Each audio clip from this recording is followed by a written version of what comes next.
ring if they already know that they're going to lose? Nobody does. So champions go in already cheering themselves on. So that's why I say the last two are interchangeable, because you've already got to be cheering yourself on. You've already got to know that you are playing to win, that you can win, and that you can win this game of life. Welcome to the Alcohol Addiction Podcast. My name is Lee Davey. I'm not an alcoholic. I refuse to be anonymous. I'm someone that doesn't drink alcohol. And I spend every waking moment of my life helping other people do the same. Like today, talking to one of our Strive inspirations, Kimberley Spencer. Now, Kimberley was born and raised as a valley girl in California, and powered by green juice, Italian espresso, and gallons of glitter. She's proud to have helped hundreds of women, and a few men as well, break through their body barriers, revolutionize their relationships, and rewrite their stories of self-sabotage into stories of success in all areas of their lives. Now, Kimberley, and I invited her on the show because of these reasons, she's such an inspirational figure. Look at what she's done in her life, right? She's co-wrote a movie called Bro, starring Danny Trejo, okay? She competed in Miss California, USA, and she actually won Miss Congeniality. She learned acting in a prestigious London school. She's owned a Pilates Studio. She's ran 4 marathons. But more importantly, she's overcome bulimia, something we talk about in this interview. And she scrapped a script that read, not perfect enough, not smart enough, not working hard enough, not skinny enough, and not lovable enough. And today, Kimberley is a high-performance coach, a best-selling writer, a health junkie, a freedom lover, a mother, a wife, and an unsinkable optimist. And I'm very proud to have her on the show. So without further ado, I'll shut the hell up and leave you in the capable hands of Kimberley Spencer. Thanks for listening. Welcome to the Strive Podcast. My name is Lee Davey, and today my guest is Kimberley Spencer. How's life, Kimberley? It's amazing and extraordinary.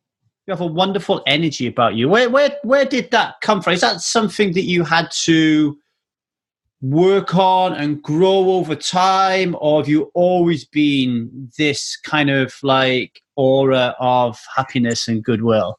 I like how you just dive right into it, Lee. You're just like, let's just go. Like, let's do it. No, this is 100% like I say I created this bitch. This is all learned. Because when I was a kid, I was so painfully shy. I would be bossy if I knew you. Like if I knew you, I'd probably enroll you into one of my businesses of selling rocks or painted things that I used to sell to the kids on the street. Or I would probably enroll you into a play if I knew you. But if I didn't know you, I was so painfully shy that I would pee. I would pee myself from when my teacher would call on me for the answer, because I was paralyzed if I didn't have the right answer, because I was going to be the smartest. That was my belief back then. And I stalked my best friend when I was in kindergarten. She still is my friend to this day, because I was so shy. So before we go back to the shy periods of your life, let's just concentrate on this this bitch you've created. Did you say yeah. Right, this bitch you've created. Because I think this is an important thing to talk about when we talk about success, right? Because I'm sure that there will be people watching this that feel like we are who we are, right? We are who we are, and we can change kind of somewhat around that kind of dynamic, but we can't go too far, because if we do, we will be inauthentic, right? And then there's my school of thinking, which is, okay, we jump on a call. I say, so are you hanging around in Kimberley? You say, I'm hanging around in LA. And I say to myself, wow, Kimberley's really successful. I really like her energy. I'm going to make her my friend, right? Now, that to me isn't inauthentic. It's strategically choosing the people you want to hang around with in the same way that you strategically realize, actually, if I give off a really negative energy, I'm going to attract really negative people. If I give off a really good energy here, I'm going to attract really good energy people. So where do you lie on the strategic, almost like thinking about how I'm going to attract people versus the organic way that naturally unfurls? There are so many levels to this question, Lee. Like, I just want to unpack each of them. So the first one that I really want to dive into is creating yourself inauthentic. And I don't believe it is. I believe by creating myself to be the person you see before you or you hear on this podcast, that was after stripping away years and years of conditioning and plagiarized programming that I wasn't good enough, that I wasn't smart enough, that I had nothing to say because I was a woman, because that I was too sparkly, so I should dull down being so feminine, and because that wouldn't make me successful, that I should quiet my, like, women should be seen and not heard, like that I should suppress being all that I am. Like, that's all plagiarized programming. That was me throughout teenager, the belief that I had to be perfect. Like, I show up now as my best, most authentic version, and I'm very comfortable sharing with you my flaws, my foibles, my mistakes, my mess ups, my fuck ups, whatever you want to call them, because I know that I no longer hold that shame. But I think it's a lot of times what prevents us from actually showing up as our most authentic version of ourselves is the shame of our past mistakes. It's the belief that, because we did these things, because we may have lied or cheated or done something horrible in the past, that we need to live by that past standard or that past definition of who we were. And I don't believe that's true. I believe in grace. I believe in forgiveness. I believe that we mostly need to have grace and forgive ourselves for our past so that we can strip away the belief that past version of who we were still defines who we are today. You said there, shame. You don't hold on to that anymore. Mm-hmm. I'm just going through that right now. Like, I'm 44 years of age, and I'm going through that kind of process where somebody, I realize I fucked up, and then I say to myself in my head, okay, you can feel guilty about that, brother, but there's no shame there, right? Because you're going to fuck up because you're a human being. Like, I'm just going through that. Talk about the time when you started to understand shame and the power that it had over you, and what your process was for dismantling that and almost kind of like lowering the volume on how shame, presents itself in your life. Well, there were many times in my life where I started to realize shame and how it was affecting me. And I did it really unconsciously. The first most poignant time was I battled bulimia for 10 years. And I remember I got certified in Pilates because it was the first form of exercise of anything that made me feel really comfortable and really good in my skin. And within 6 months of doing it, I was like, I have to teach this. Like, I have to. It was just a calling. And I just knew I had to help other people feel that good in their bodies.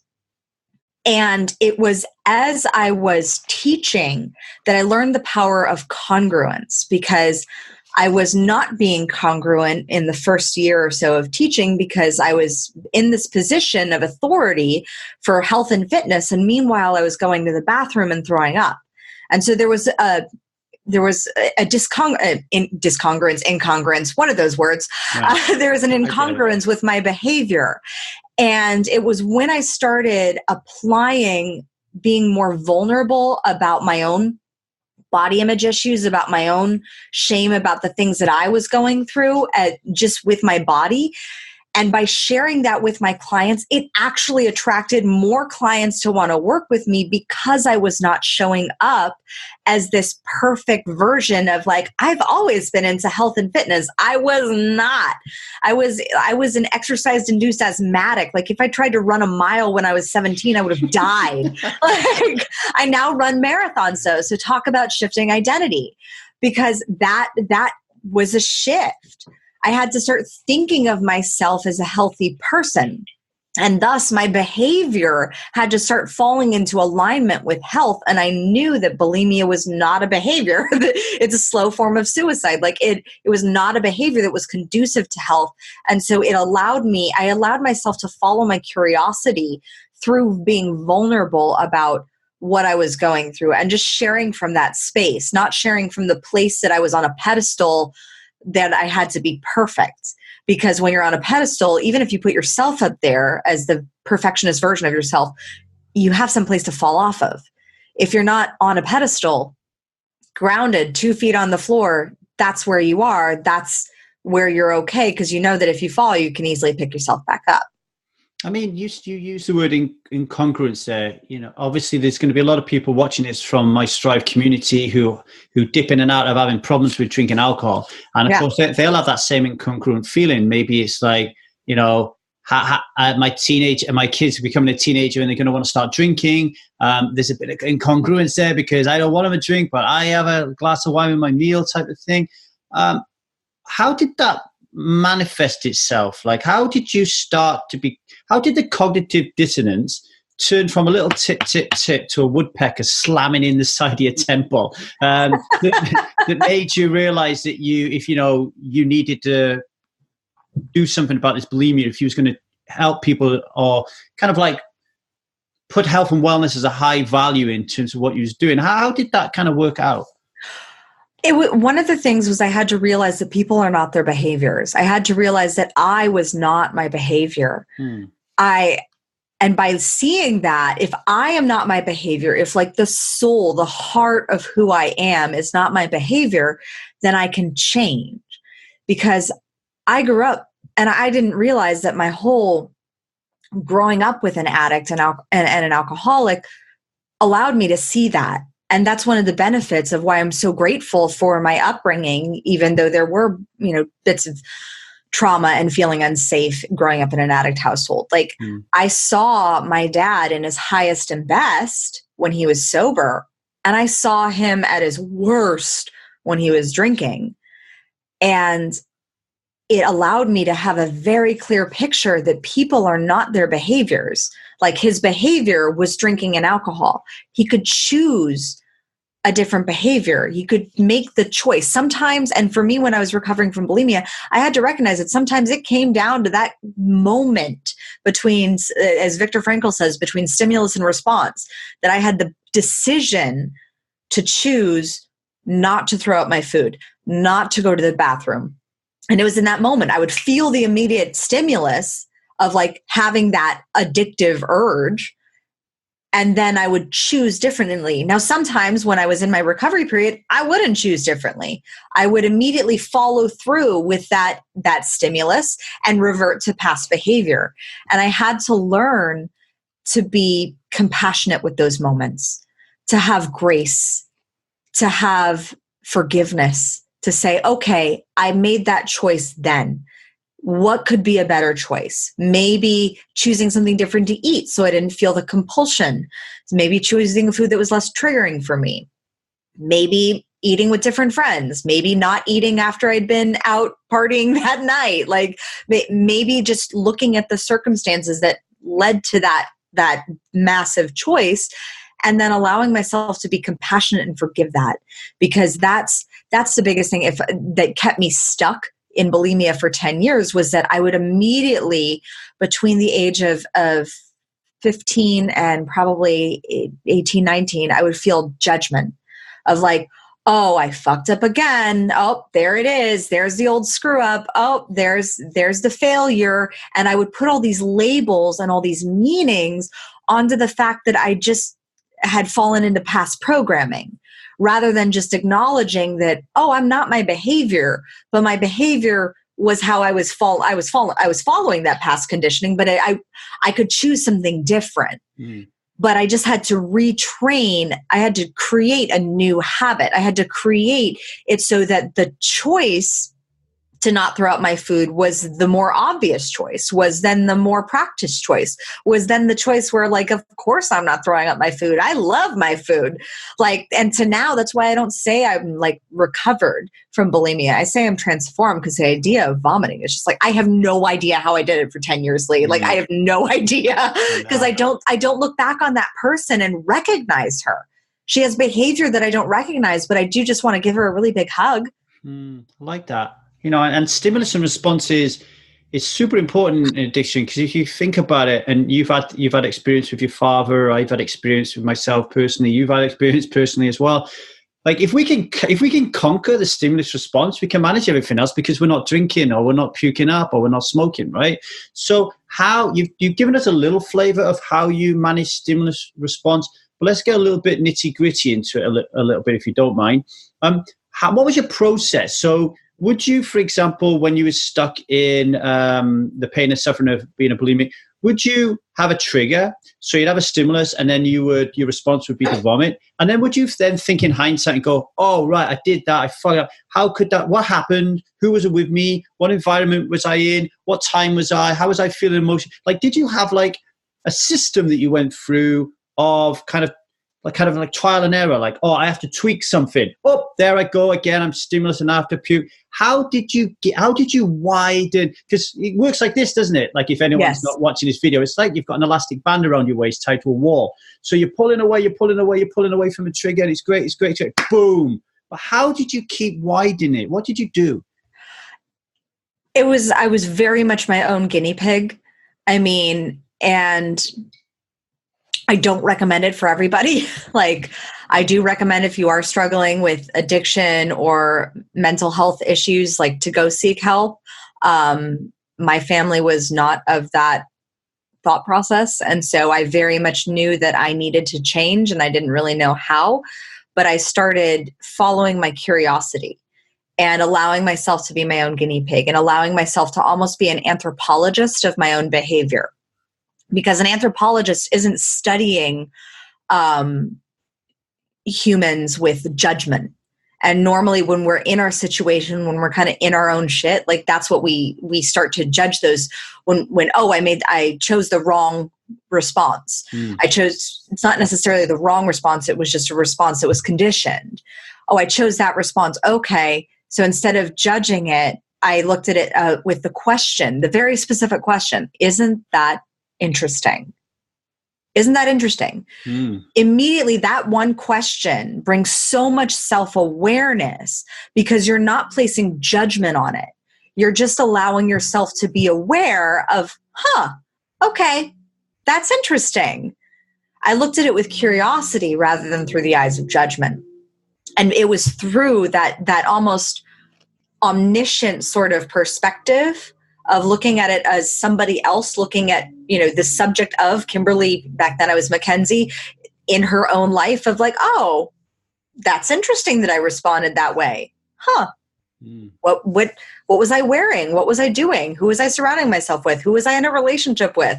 Like those little things of, oh, isn't that interesting? And instead of beating myself up with the shame stick of like, oh, this means that I'm a failure. This means that I'm this. When we make it mean something that it's not, then that's when we get stuck in that spiral, and it keeps us with that elastic band. I love that metaphor, just attached to that pole and it keeps us bouncing back rather than if we're like, isn't that interesting? There's a rubber band around me. What if I just cut it? What if I just cut it? What if I chose differently? What would be my choices if I were to choose differently? What could I choose differently? Who could I surround myself with? Who could I train? So, I mean, for me, what started with me with specifically bulimia was I started looking at diets. And so I went down the dieting spiral for a while until I was trying to find something that would work with my body to where I wouldn't have that stimulus. So I started to play with like the foods that I was eating, the foods that I was consuming. And I got to the point where I was a vegan, and I was a vegan for 6 years. And I was really rock solid and very vehement about being a vegan back then, not because I love animals so much, though I do, but more so because it was the only thing that had enough rules and parameters, but without being super restrictive. And so I knew that if I was eating vegan, I was feeling a bit more vibrant. I was eating a lot more greens. I was eating a lot more vegetables and fruit. Like I was feeling better. I was still suffering from some mental fatigue, which was mostly, now looking back, from a place of dehydration and from lack of iron. So after 6 years of being a vegan, I was pretty good. Like by the end of 6 years, I was 22 years old, and I had already, like, bulimia was done. By being a vegan had allowed me to a new set of behavior to where I was a vegan. And so throwing up was no longer an option because I just was a lot healthier. I was consuming healthier foods. I was eating foods that was blessing my body. And it took 6 years of practice and of looking at, okay, isn't that interesting? When I eat vegan, I feel better about myself. When I eat vegan, I feel I feel healthier. I feel more vibrant. But it got to the point toward the end that I was still feeling lethargic and had brain fog. And there's so much research that's now being done. Dr. Natasha McBride wrote a fantastic book called The Gut and Psychology Syndrome, of the vagus nerve connecting our gut with our brain. And for me, I'm an O blood type. And I didn't know back then that also meant that meat for me is really good. And so I was drained on energy. I was like, I had no energy at the end of 6 years. I was anemic. And while I was no longer vomiting, I still was like, oh my God, I'll do anything to like have some energy. And that was when one of my clients, just speaking of following your curiosity and surrounding yourself in a different environment, the benefit for me teaching Pilates was it allowed me to see 10 different environments on a daily basis. I would teach clients for 10 hours a day, and I was getting different input, different ways of behaving, different conditioning. And so I allowed myself to be influenced by my clients, which allowed me new input. And one of my clients was gluten-free. And I said, okay, I'll try that. So I decided let's test that idea. And so I tested it for a month, and then I added gluten back into my diet, and I was like, whoa. It just made me super exhausted. I had all sorts of digestive issues. I was like, okay, maybe it was a bad vegan pizza. And I added it back in again a few weeks later after that. And again, same response. And so I said, again, isn't that interesting? And I tested it and I played with it. I used my body as my own experiment. And I said, isn't that interesting? So I went to In-N-Out and I got a protein burger. So no bread, just meat. And this was the first time I'd eaten meat in like 6 years. And I got it, and within 5 minutes, I suddenly had energy and clarity. And I was like, oh, okay, so this is what my body's been craving. But I listened to my body in the way of not craving a self-sabotaging pattern. I'd done enough healing so that it was like listening to my body and what my body wanted rather than what my mind and all the rules that I'd had in my head and my own judgment said that I should or should not have. It sounds like curiosity and experimentation has been huge in your growth. Oh, yeah. Oh, yeah. And allowing myself to be, my path to becoming a high performance coach is entirely following my curiosity. I thought I was going to be working in Hollywood in the film industry. And when I got my first film produced and distributed, and I was at the premiere, and there it is, like, the dream that I had, and I was surprised that I was actually a bit unfulfilled. But it was through that movie that one of the kids in the audience, the whole movie is about a young kid who changes his life to be a part of the cool crowd, and he ends up doing drugs and getting into a lot of trouble. And I said, well, I think we've all been in that space where we've wanted to be accepted and loved and be a part of the cool crowd. And so I wrote it from that perspective. And at the premiere, a young boy had come that was like a friend of a friend's of mine, because as the writer, you get extra tickets. And so I said, sure, bring him along. And it had turned out that he was on that same story path. He was on that same path, and he was hanging around with the wrong crowd, and he'd started dabbling with drugs.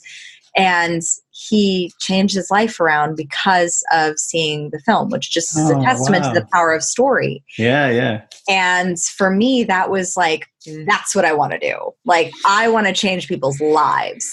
Wow. So let's see if we can go from Pilates to Hollywood to high performance coach. I'm going to ask you some random questions on career. Yes. Yeah. And then we'll bear in mind this journey as well. So we'll try and get the journey across as well. If you don't want to answer a question, just say pass. You can't pass. You can't pass 3 times though. What could you have done with a bit more luck and encouragement, do you think, career-wise? I with luck specifically, I don't know. Luck for me, I don't really believe in luck. You don't believe in luck? No, I believe in cause and effect. I believe that, yeah, luck is a word that I've been recently exploring. So, but support, my parents, even with their own issues and stuff, have always supported me. The problem was it was my own belief and conditioning that wasn't supporting that wasn't supporting my growth, because I believed that as the daughter of an addict, that if I was smart enough, if I was successful enough, if I made enough money, then that would make my dad stop drinking and that would give me the love that I wanted. Not true. Like, it's just not true. So it was my own conditioning and my own stuff. And so luck, I think, I really believe that we create our own luck. Okay, so we don't believe in luck. So what does that mean in terms of how it translates into success for you? Probably manifesting. Like, I do believe in the law of attraction. I believe that we attract what we are. And that's why I love having conversations with people and seeing, like, from that perspective of, oh, isn't that interesting? I've had like 5 clients recently struggling with self-loathing. Maybe I need to do some exploration on that. Like, looking at that of, okay, well, I'm attracting either what we are or what we were. So finding how, as we shift ourselves, we can shift others. And that was something that one of my mentors taught me, Dr. Tad James. He shared with me about a psychologist who was out in, I believe he was in Hawaii, and he was given these criminal records and he was treating these patients. He never saw a single one of them, but immediately he would get the record of the criminal and he would start to work on himself with those common patterns that he would see from the criminal, and the criminal would start to see improvement, even though he never saw the patient.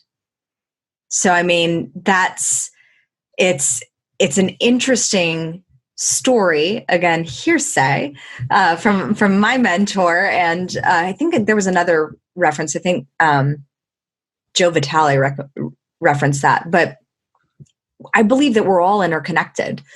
And that's why I love coming onto podcasts and having these conversations, and that we grow the most through growing each other. Okay, let's focus on the law of attraction a little bit more, and then I'll get back to a career question. So yesterday I was listening to a podcast between Tom Bilyeu, he was the host, and his guest was Ryan Holiday. And they were talking about all kinds of stuff. And then Ryan Holiday said, I'm going to butcher what he said, so I'm paraphrasing a little bit, but Ryan Holiday said, the most famous self-help book ever in the history of the world is A Secret. Yes. And it's also the biggest load of nonsense, right? That's what Ryan Holiday said. And as he said that, I said to myself, whoa, like I had a reaction I didn't think I was going to have. I was like, whoa, actually, I watched a video of The Secret. Yes. And it's one of those milestone moments that changed my life, right? However, at the same time, it changed my life because it inspired me to take change and get off the path of least resistance. At the same time I did that, I am a self-confessed, I haven't got a clue how the law of attraction works. I'm highly skeptical about everything that I hear about how it works, but it works for me. And I don't really spend a lot of time trying to figure out why. So what is your view on The Secret, Ryan Holiday's comment, and what do you think is going on with the law of attraction? I watched The Secret as well. I read The Secret as well.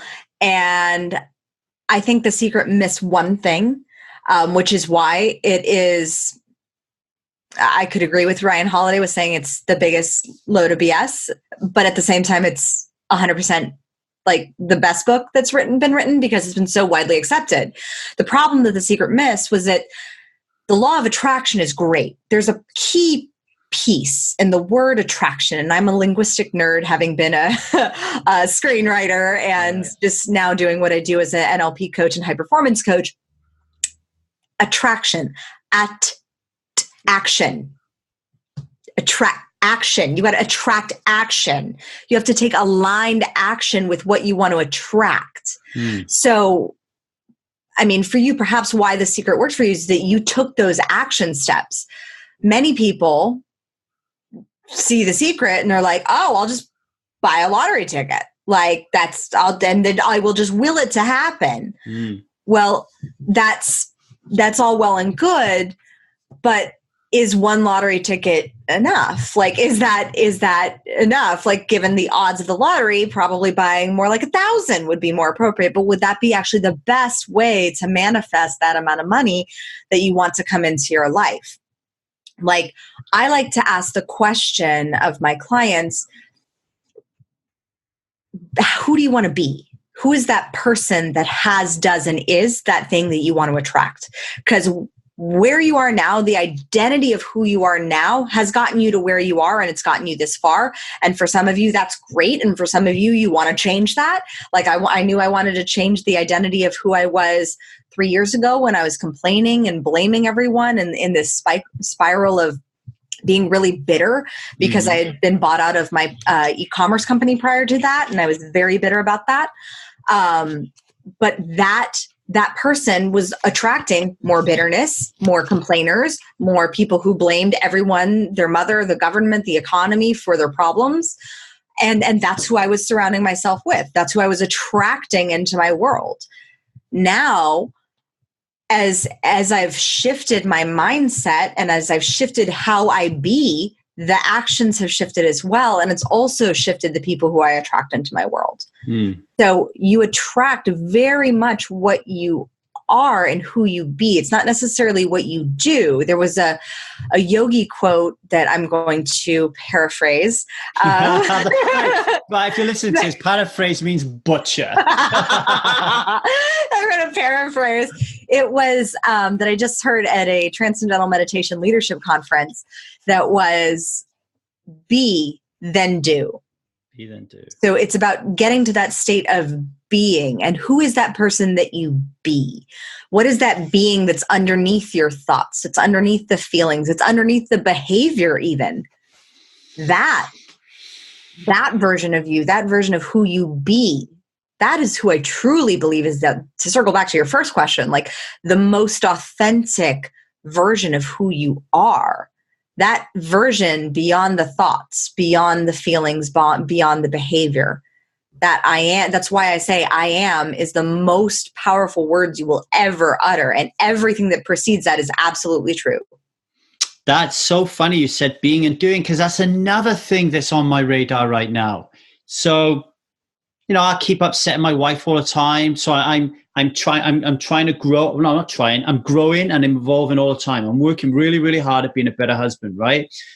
But then I'll screw up, right? Like yesterday, again, I screw up in a car yesterday. We have a good chat about it yesterday. I learn a lot about it and I evolve and grow. And I was seeing my therapist and she said, Lee, stop doing like you're doing. Like you've got your checklist and you've got you need to tell your wife you love her. Doing. You need to spend some time with your wife. Doing. You need, it's all doing. Just be who she wants you to be. Be a loving man. Be someone who has time for his family. So I'm still wrapping my head around the whole, I've got to get into the being side of my life and stop getting into the doing side of my life. But I'll open the floor up to you. What? Are you an Enneagram 3? Am I what? Have you taken the Enneagram personality test? No. The Enneagram 3 is my husband. I like to say I'm a bipolar Enneagram because when I scored on my test, I was both an achiever and a challenger. I more identify with the challenger, which is what makes me very good at my job. But the achiever struggles a lot with being rather than doing. They're like, well, how do I be? Like, how do I be? Right. And it's rather like, isn't being a part of doing? Yes, being is a part of doing, but it has to come first from that place of being, of who do you want to be? So there's an exercise that I put my high performance clients through of the happiest, most successful version of who you are. If you were to describe how that person bees, that future version of you who has, does, and is everything that you desire to have, do, and be, that version of you, how would you describe that person in 3 words? And then once you have those words, write them down and every day check in with yourself. Am I being this? Am I being this? So my 3 words are sparkly, badass, champion. Cheerleader, champion. Those 2 are interchangeable. But sparkly, like when I stumbled upon this at the last High Performance Academy that I was at with Brendan, when I've thought of like my 3 words, because they used to be, and they can change. You're not like set in stone. Like originally, I think mine were like bold, confident, and motivated. Well, now I'm bold, confident, and motivated. And I want like, what's next level motivation for me? What's next level living look like for me? And for me, that's showing up sparkly. That's showing up. And sparkly is like being fully engaged, being vivacious, being confident, because if you're sparkling, like people are going to notice you. Yeah. So sparkling encompassed a lot of things for me. Badass also encompassed a lot of things for me. Badass is not just like I'm a tough broad and like this phony badassness. Badass for me is being badass at being vulnerable, at being real, at saying it like it is, at calling people on their bullshit, like which my clients love and don't always love about me. It's also what I got in trouble for as a child. So that's one of my superpowers. And cheerleader. And champion. Like I think a champion goes in with a cheerleader mindset. They're cheerleading on themselves. A champion, nobody's going to enter the ring if they already know that they're going to lose. Nobody does. So champions go in already cheering themselves on. So that's why I say but the last 2 are interchangeable, because you've already got to be cheering yourself on. You've already got to know that you are playing to win, that you can win. And that you can win this game of life. Wow, there's so much there I want to question you about. Okay, where do I start? How do you know who you want to be? So I've had a therapist say to me, I think around, I would say maybe 5-6 years ago, and this was still linked to my divorce, I think. She said to me, "You have no idea who you are." Like, so if you have no idea who you are, how are you going to figure out who you want to be type of thing? So like, what is the advice you would give to your high performance clients when it comes to like really kind of, and think about this from the perspective of you're a housewife with 4 kids and you've got a husband that doesn't even see you. Like you don't exist. You know, it's a classic power dynamic of I'm the man, I'm in charge, you're the woman, you're subjugated. Like, how do you get that person to first understand who they are and all the power that comes with that, and then to help them to figure out who they want to be? So a couple things go into that.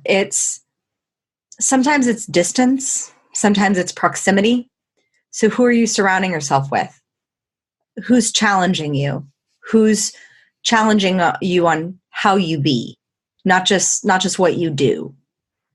Because sometimes, like, especially for you touched on an interesting word that's been recent with a lot of my clients, because I work with a lot of people pleasers, and that's because I used to be.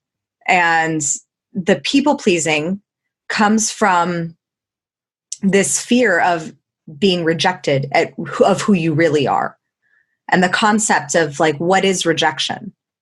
Can someone reject you for who you really are?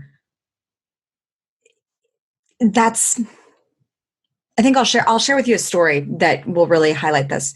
So I was married prior. I had eloped 2 weeks before my ex-husband deployed. It was a crazy, romantic, very tumultuous relationship.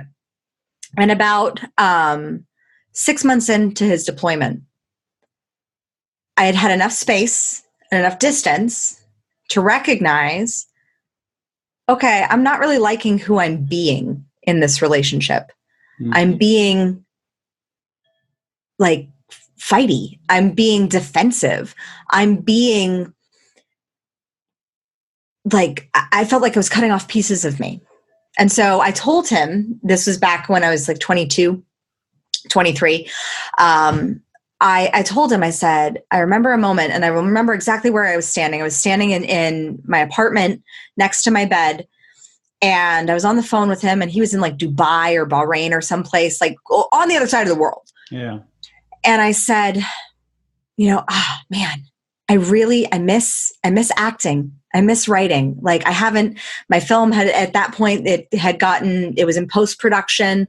I hadn't really been writing, because a lot of times when you're in a really tumultuous relationship, it sucks all the creativity out of you. And I'd had enough distance to where I now had some space to where I could be creative And he was far enough away so that I didn't feel like we weren't talking every day. So we weren't having fights every day like 22-year-olds do. And so I had enough space to say, I would like to have some more creativity in my life. And I remember telling him this. And he said, oh my God, Kim, you want to be a wife and an actress and a mother and a business owner and a Pilates instructor and a screenwriter. Like, how are you going to do it all? And it was in that moment that my gut was like, oh my God, you don't even know me. Right. But the thing was that it wasn't his fault that he didn't know me.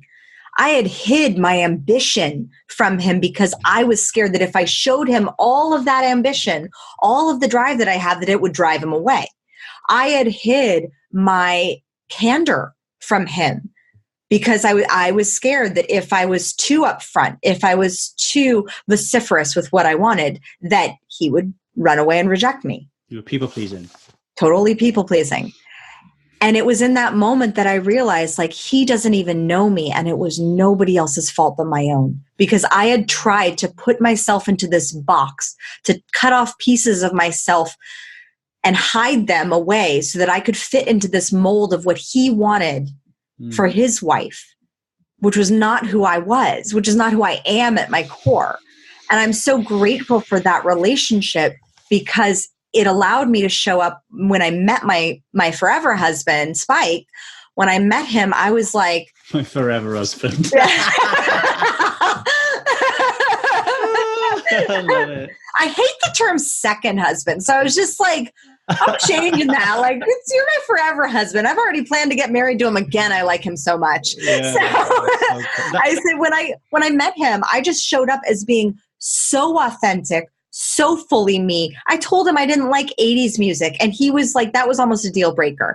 Like, I told him about being married in the past, because prior to that, nobody knew that I had gotten married. They just thought I was engaged. I'd hidden this lie of shame around for years. Some of my best friends didn't even know. I was so ashamed of it.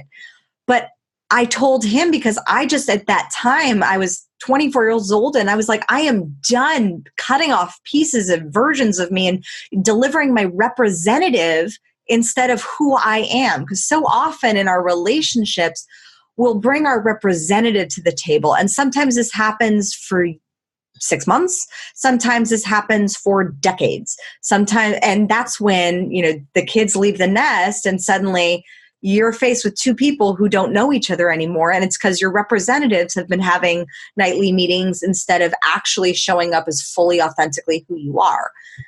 And so I look at, what is that? Who is the representative that you are showing up as to please other people versus who is the person who you authentically are? It's like, I'm assuming what's going on in your head here, so I know I shouldn't do this, but I can't help it. It's a bad habit of mine. But you're 22 and you elope, and I imagine what's going on, like if it's not consciously, subconsciously, is, oh, I'm married. What is a wife supposed to do? How is a wife supposed to behave? Like, and then I can imagine that all these, being a people pleaser as well, all these behaviors that are not authentic to you start to play out because you're playing the role of what you perceive to be a dutiful wife. And I can see that in like beginning marriages. Like I remember I was the same when I got married. Like, what do I do as a husband? Like what is my role now? But then when you're like 10, 20, 30 years down the line, 40 years down the line, and you still don't know who you are, you still kind of have no idea what you want to be, but worse than that, you feel like you're chained to this relationship. You talk about the importance of surrounding yourself with the right people. How many of us are sharing a bed with the wrong person? Do you know what I mean? Like, having the courage to leave.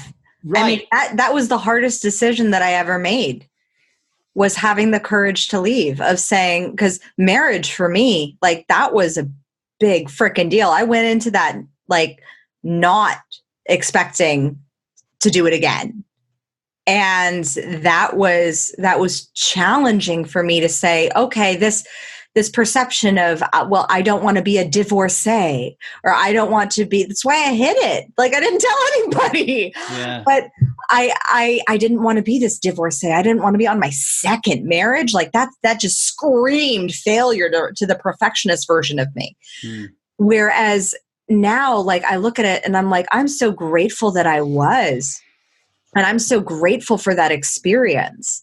And I'm so grateful because it prepared me to be the authentic, fully authentic woman that I am today. Like I am so proud that I could go that my husband was so loving to watch our son while I was at Influencer with two of our friends from our mastermind who are both men. Like that would have never happened in my first marriage because there was just no semblance of trust. But and the courage element is like it's really important.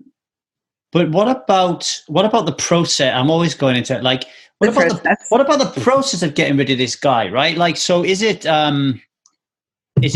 gut intuition? Have we got to trust our body?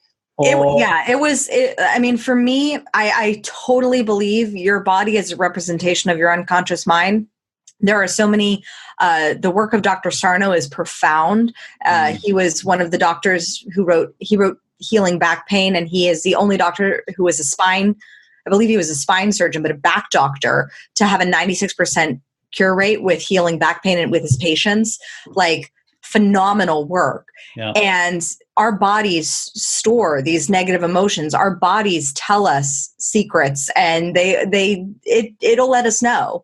And for me with my ex, I remember and I'm not saying it was an easy road to get to the point where I said, this is over, this is done. Like it was a 6-month process of, once I'd had that unveiling of like, oh my gosh, you don't even know who I am. Like, and who have I become? Like, who have I allowed myself to become? I'd allowed myself to become my career as a writer just died. Like it was nothing. Like I was working my Pilates job the whole time, and I wasn't pursuing my other ambitions because I felt so like locked into this role. And it was a slow erosion over the course of about 6 months, to the point that I finally got into a yoga class. And I remember the teacher, just in the opening of the yoga class, she said, just take a deep breath. And I took a deep breath, and suddenly just tears, because lungs typically store grief. And I was grieving the old version of me, the version of me that my ex had married, the version that I'd allowed myself to become. I had to grieve that. I also had to grieve the relationship, and that was done. And I had to acknowledge that was done. And it scared me, and it was painful, but that courage is so essential. And I loved what you touched on, a point that I really wanted to circle back to, about showing up as this like version of you that you don't even know who you are. And I see this a lot with newlyweds. I was working with one woman, and she was, and this is very common both when you first get married and when you have your first child. Commonly, you will model the behavior that you saw your parents and how they treated each other in those first few months of marriage, or in those first few months of having a child. And I know, because I experienced it with my husband Spike. Like when we had our first son, we don't have a second one yet, but when we had our son Declan, I caught myself slipping into thought patterns of how my mom thinks about my dad, or how I perceive my mom thinks about my dad. It's not really necessarily how she necessarily perceives him. It's how I perceive that she perceived him. Yeah. And so I was slipping into this pattern of thought and behavior, thinking that my husband was slacking, thinking that he was not being supportive of me. I was making more money than him. And so I was like, oh, and I'm being a mom. It was because I wasn't asking for help. I wasn't asking for support. My husband is the most supportive man on the planet for me, and he is my biggest cheerleader. And it was my coach who had to call me on my own bullshit and say, basically, like, you're not living into that version of you. You're not asking for the support, because it went back to that old belief that just resurfaced again of that I'm not enough. That if I ask for help, that means I'm not capable enough. That means I'm not smart enough to do it on my own. And that's a big common one that I see. Where are you on, what's your thoughts on sunk costs as well then? Because obviously if you're going through a decision, if you've been in a relationship for 40 years and, let's use the example of drinking alcohol. So you really want to be a striver, like we call ourselves strivers. We don't drink with strivers. You really want to be a striver, but you keep getting dragged back because you're addicted to this alcohol. You're sunk in alcoholism, and you've got this guy in your house who keeps drinking all the time. And he's refusing to change. He doesn't even recognize what you've done is a fantastic feat. He's like, he actually thinks he's no need of it, all that kind of stuff. And you keep thinking to yourself, it doesn't feel right in my bones that I'm with this guy. Like, it feels wrong. However, I got a car, I got a farmhouse, I got 3 kids with him. I've been with him for 50 years. I never been with anybody else. I've got the pets. He's the one with the bank account. I've got no money. And all of a sudden, sunk costs kind of override the decision about what you should do in that moment, right? So you must come across that in your work. What's your thoughts on it? Well, it's a big difference between conscious logic, because you can reason yourself out of anything, and you can reason yourself into anything as well. Oh, he's got a great job. Oh, he's not that bad in bed. Oh, he's okay. Like, he supports himself. You can reason yourself into anything and out of anything, but your gut, your unconscious mind will always know that gut feeling. Like, my gut told me that wasn't the relationship for me. My gut, and when a reverend with a ponytail says, like, you guys need to take a minute because you guys are fighting, like, as you're signing the wedding papers, you might want to take a note that the universe is sending you a sign. But and my gut also said my Pilates business was done. It said, close it. And I was scared because I didn't feel ready. I didn't feel ready to close my Pilates business. It had been my source of income for years. And it said, close that, go all in with Crown Yourself, go all in with your business, go all in with coaching. And I was like, I don't know. And then so immediately, as I'm like trying to figure it out and I'm trying to create logical reasons to make it work. And I was literally on the phone with my lawyer saying, okay, well, maybe if I hired some employees or some freelance instructors to come teach at my studio so that I'm not there all the time, so I can grow those coaching business. Immediately, as soon as I got off the phone with him, the universe sent me a sign that was just like, my landlord said, I'm expanding my accounting practice. I need you out of your office. And I was like, okay. I don't feel ready. I don't feel, the signs, like, I could have had all the reasons in the world, but reasons will most commonly translate into beliefs or limiting beliefs and excuses. I could have had all the reasons in the world not to grow my coaching business when I found out I was pregnant. I was deep in debt. I was super scared. I was trying to figure out all the ways to, like, I was doing all the things, but my gut said immediately when I found out I was pregnant, Kim, you've got to take this NLP certification course for your child. I knew it would throw me over $40,000 in credit card debt. I knew that it would also be the best thing to change my life. It did not make logical sense, not logical sense whatsoever. And it works. Okay. So if we're talking about trusting our gut, is that then linked to self-esteem and self-worth? So how can you trust your gut if you have low self-esteem, low self-worth? I think self-esteem and self-worth are done by doing acts of worthiness and acts of esteem. So building up, like one of my clients, we were working on self-worth issues, and she's like, well, what do I have to do? Like, just say a bunch of affirmations? And I was like, actually, no. Because your heart has a built-in bullshit meter, and it's going to tell you when you're saying something that's not truthful to you. So if I told you to say, hi, my name is Lee Davey, you would say, hi, like, go ahead. Hi, my name is Lee Davey. Now, if I were to say, hi, my name is Kimberley Spencer. Hi, my name is Kimberley Spencer. Did you feel how awkward that was? Yeah. Like your shoulders, like your chest got all awkward. Like it was just like tight, and it was like, hey, it's not real. Your body resonated with it not being truthful. The same is true for affirmations. It's going to resonate with it not being truthful. So I say dial it back to something that you can believe. If you're going to say affirmations, and that's one way to help increase your self-esteem and your self-worth, you got to dial it back to a choice. Whether, I mean, one of my clients, I was working with her, and her 3 words that she came up with was confident, bold, and motivated. And I said, we ran through the name exercise, and she was like, okay. I said, well, now say I am confident, because I am are the most powerful words. She said, I am confident. And I was like, your heart, what does your heart say? She said, total bullshit. I said, well, let's dial it back to something that you can believe. So I am choosing to believe confident. I am confident. I am in the process of becoming confident. I am in the process of choosing to become confident, like dialing it back. And she dialed it back to where she could believe it, so that then she could say it to herself. So it was an affirmation that would actually stick. That's one thing. And that's good. That's a good tool.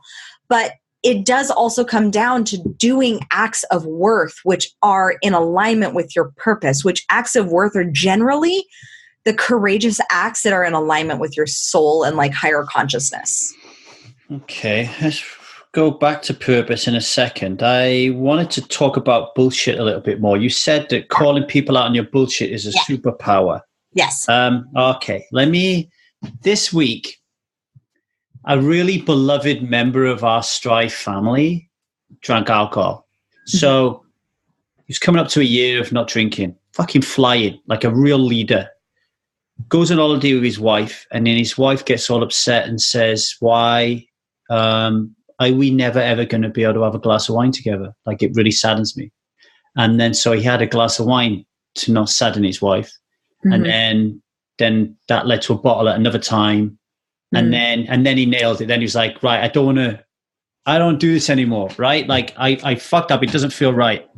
And then what typically happens on Strive, and I'm glad that it does, is like someone will post that on Strive.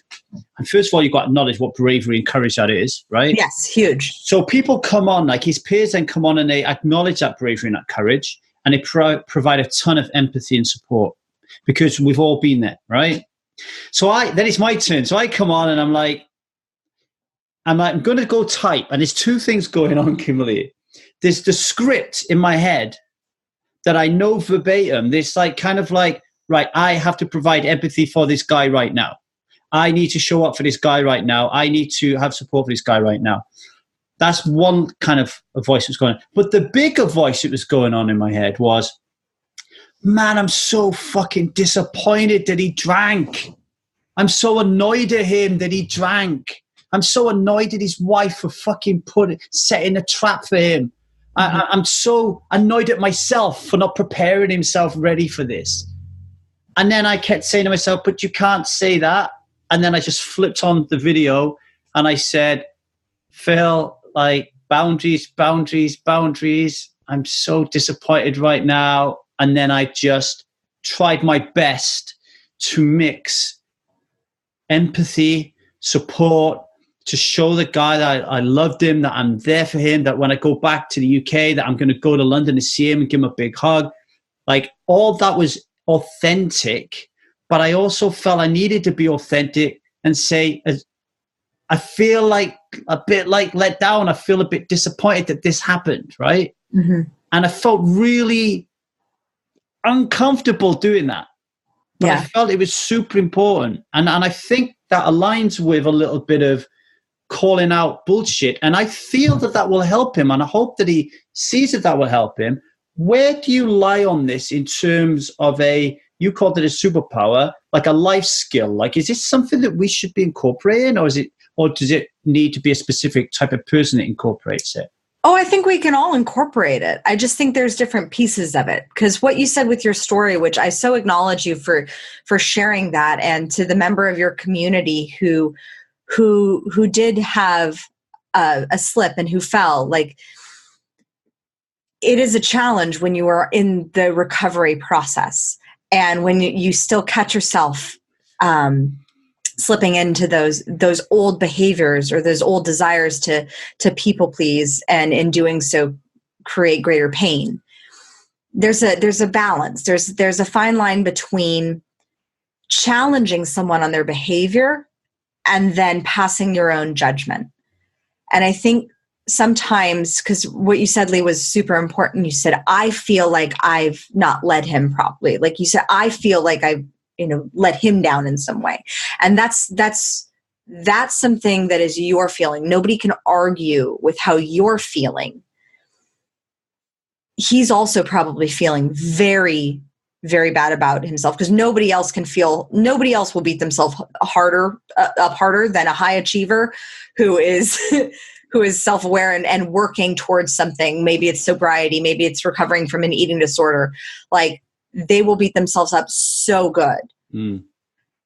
For me, it's how do you cultivate them being a champion of removing, like, how would I remove my own personal opinion? Because I had a similar situation with a client of mine, not drinking, but I saw her falling into a space where she was people pleasing, and she was acting like everything's perfect. And she wasn't admitting until like later on in our conversation that things were not going as great as she pretended that they all were. And I had to tell her, like, stop fucking pretending. But that was not me passing judgment. That was me saying, your acting in this way is not serving where you want to go. And so that's where the line was of saying, here's the behavior that you operated under, and this is not going to allow you to go where you want to go. So how do we break down the overarching, the more meta problem of people pleasing? How do we champion you that you are stronger to stand up to your wife? And this is something that my husband has said, as he's a fantastic relationship coach. He said, if she does not know that you will stand up to her, how will she know that you stand up for her? Right. And so, yes, maybe in that moment, and I don't know, I wasn't there, but that's something that, how do you champion your community member for being stronger? For how can you encourage him and say, dude, you're stronger than this. You're stronger than giving in to this. And if your wife is not on board, then that's a boundary issue that is a conversation that you guys need to have, of like, is she a supporter in your sobriety? Because that's huge. It was. I think one of the things that got me was in saying that she is a support, when quite clearly she can't be. Like that act of highly emotionally asking the question about whether or not you should have a drink is not in line with support. But I did question that might be, if you look at each situation and take 100% responsibility, then it's like, how aware was she of what support looks like? How had that conversation gone on? I think what I'm learning here from talking to you about the bullshit thing, listening to you call out my bullshit as well, is how important it is probably to be like hyper aware, I guess, skilled. So I just switch on the video and just pour my heart out, right? But I can also switch on the video, pour my heart out, still be authentic, but in a skillful way. Mm-hmm. So without that skill, you're more of a hammer than a chisel. So I'm in my role as a leader of people who are suffering from addiction. Without keep working on that skill, I can keep being a hammer, and I'm going to drive people away, whereas I could be more of a chisel. I think I'm using the right metaphor here. Yeah, that's a fantastic metaphor. Because the hammer is necessary sometimes. Sometimes if there is like a deep-seated belief, like I was on a call today with a client, and I had to tell him, he kept on going into story after story, arguing for his limitations. And I called him on it. I said, why are you arguing for your limitations? Hammer. But those limitations needed to be knocked down because he was arguing for them. Sometimes it also is in the context of like, when somebody is coming from that space of like, guys, I fucked up. Like, I drank, or I threw up, or they're in that space where they've already done the main point, which is self-awareness of their own mistake and acknowledging that. And that's a huge part of the process. And so how can you, like you said, use the chisel to sculpt better choices? How can you use the chisel to encourage him to take up more of a leadership role in his marriage and to challenge his wife on, her actual actions, not saying she's a support, but her actions of like encouraging drinking. Like that's something to look at as how can you chisel at asking questions. And one of the things that I love to do is when I call, sometimes you got to take the hammer, like I said, like with my client this morning, of like, why are you arguing for your limitations? And sometimes the chisel I found is more asking questions. And it comes down to the quality of our questions. So why will a lot of times give you reasons, beliefs, excuses. Oh, well, it was just one drink, or it was just one thing. Why will give you a lot of reasons, but it won't necessarily give you new strategy. Instead saying, okay, isn't that interesting? You made that choice. I always like to give a compliment sandwich. I appreciate that you came forth and you were forthright. That takes a lot of courage to admit when you did something. Now, what and how questions. What could you have done differently? How could you have responded differently? What could you have said to your wife to make it to make her know that your sobriety is so important to you? How could you show up differently on a daily basis to show that your sobriety is first and foremost? So that asking questions can be more of a chisel. And also, sometimes in the relationship dynamics, women do test men, like unconsciously, but sometimes they do, to see, okay, are you really committed to doing this thing that you say that you're going to do? Or is this just something kind of that's another thing? Sometimes women do test it, consciously or unconsciously. And it could have been a test from his wife as well. I don't know. I don't know. That's really interesting, because another woman in the forum said the same thing. Yeah. It could have been a test, because women want to, like, we just have that. It's an innate thing that we desire to see the man in the role that they're saying that they're stepping up into being. And so we'll challenge that, and we'll, consciously or unconsciously. Like mine is like, my husband's like, are you testing me? I'm like, I don't know. Am I? I don't know. Am I? I like that so much. So if you've got people, the whole purpose of this podcast is for the Strive community. So the Strive community, we all give ourselves support. We have Strive coaches on there that can help people on a one-to-one basis at a more deeper level, at the trauma and all that kind of stuff. We've got that in place as well. We also have a core program called the Intensive, and it's broken down into 3 modules: truth, what is the truth about alcohol, raise awareness of that truth within us neurologically to change our belief systems and our paradigms around alcohol. And then we have a module called freedom, which is all about, okay, now we don't drink alcohol. What are we going to do with the rest of our lives? And this is what Strive podcast is about. It's about bringing people like you on, and Bernadette G were on. And so you can show people how you get through your adversity, such as like having bulimia for 10 years and going through a divorce and reestablishing yourself and dealing with those things to get on in life and be an inspiration. So someone who stopped drinking, who has this white space in front of them, they can be an inspiration, right? So what would your advice be to someone? It could be a man or a woman. They literally have stopped drinking, and boom, the whole world, the clarity's there, but the action, no one's taken any action yet. They're not quite sure what to do. So what would your little nuggets of advice be in order to find your meaning and purpose and to get on in life?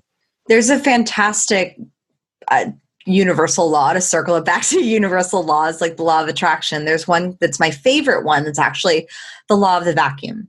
And nature abhors a vacuum. If you see, like when you're walking on the beach and you have footprints in the sand, eventually the waves will come in and they'll fill it with ocean water. And then eventually there's grains of sand in that water and it'll eventually fill in the footprints. So that vacuum that was there gets filled.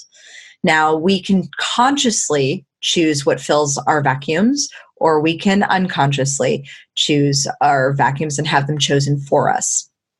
And I think the thing when you are going through any sort of transition, when you're eliminating something from your life, like drinking alcohol, like bulimia, like the behavior or a belief even, if you're eliminating a belief like you're not enough, something has to fill that. A new belief, a new behavior, a new thought pattern, a new way of thinking, new action, new purpose. And something has to fill that vacuum. And I would encourage your community to choose what that is. The biggest question that I ask all of my clients is, what do you want? And especially now that you have sobriety, what do you want?